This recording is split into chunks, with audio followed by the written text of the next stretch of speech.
A woman fell off half of her arm while dancing. Every inch of her skin was as fragile and brittle as ceramic. What on earth is going on with all this? The woman is named Anne. She has a particularly strange daughter. One day, she was playing hide and seek with her daughter. Suddenly, her daughter hid in her bedroom and thought she was sure to win. But when she ran to her daughter's room, she found that there was no sign of the child at all. Just as she was puzzled, her daughter suddenly appeared behind her. She walked towards her daughter in terror and called her name, then nervously reached out her hand to her shoulder.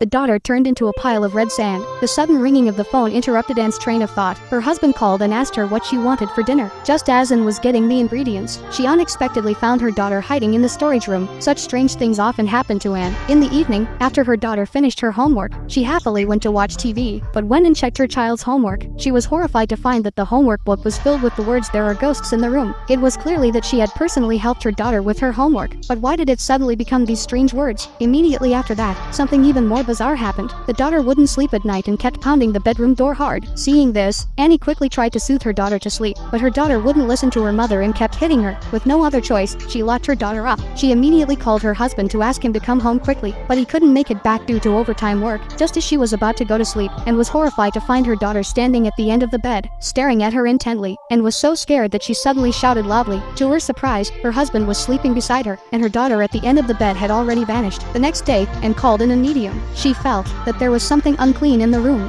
then Anne took the medium to see her daughter. Her daughter had lipstick all over her mouth and looked very strange. The medium looked at Anne in surprise and walked away. At this moment, her husband suddenly came home and saw the medium. He angrily threw her out. This behavior left Anne very puzzled. She had thought that her daughter's recent behavior was abnormal, but her husband prevented the medium from treating her daughter. Just then, Anne accidentally discovered an ambiguous text message on her husband's phone. She didn't care about her daughter's matter and immediately followed her husband in a car. As expected, her husband bought a bunch of flowers at a flower shop, but he actually came to the cemetery with the flowers. Annie couldn't figure out who her husband was paying respects to. After her husband left, she hurried towards the tombstone, only to find her daughter's name prominently written on it.